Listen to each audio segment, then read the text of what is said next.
On ne met pas fin à une relation parce qu'on n'aime plus l'autre, mais parce qu'on commence à s'aimer soi-même. Dans cette vidéo, je vais partager avec toi une vérité puissante qui pourrait changer ta façon de voir les relations amoureuses. Avant de tout expliquer, je tiens à te rappeler que je suis Betty Seymour, sophrologue, artiste, musicothérapeute. J'accompagne les personnes à regagner en confiance et en estime personnelle et à créer une vie épanouissante à leur image. Si ça te parle et que tu souhaites recevoir les prochaines vidéos pour t'aider, t'inspirer et te booster, abonne-toi à ma chaîne. Donc voici la vérité. Souvent, quand on décide de mettre fin à une relation, c'est parce qu'on commence à réaliser l'importance de s'aimer soi-même. Cela ne signifie pas forcément qu'on n'aime plus notre partenaire, mais que l'on comprend que pour être heureux dans une relation, il faut d'abord être heureux soi-même. L'insatisfaction constante dans une relation peut être un signe précurseur. Parfois, on peut rester dans une relation parce qu'on pense que c'est la seule option, même si quelque chose en nous nous dit que ce n'est plus ce qui nous convient. Et c'est à ce moment-là que notre amour-propre commence à prendre le dessus. Nous réalisons que nous méritons d'être dans une relation saine, où nous sommes heureux, épanouis et respectés. Le sentiment d'épuisement peut également jouer un rôle majeur. Quand tu te donnes corps et âme dans une relation et que tu te rends compte que ça ne suffit pas pour te rendre heureux,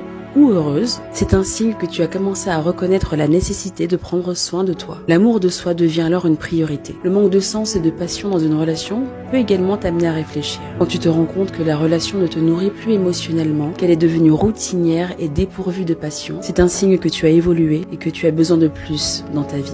Ne culpabilise pas. Cette prise de conscience est un signe de croissance personnelle. C'est reconnaître que tu mérites d'être dans une relation qui te complète et te soutient, plutôt que de t'accrocher à quelque chose qui ne te convient plus. S'aimer soi-même est le fondement d'une relation saine et épanouissante. Alors si tu es en train de vivre cela en ce moment, sache que c'est une étape vers une vie plus alignée avec toi-même. Sois attentive à tes émotions et alignée à ton intuition. Si cette vidéo t'a parlé, n'hésite pas à la partager avec d'autres personnes, des amis qui en auraient besoin. Et bien sûr, abonne-toi à ma chaîne pour plus de conseils sur le bien-être et les relations saines. Prends soin de toi et rappelle-toi que tu mérites d'être heureuse.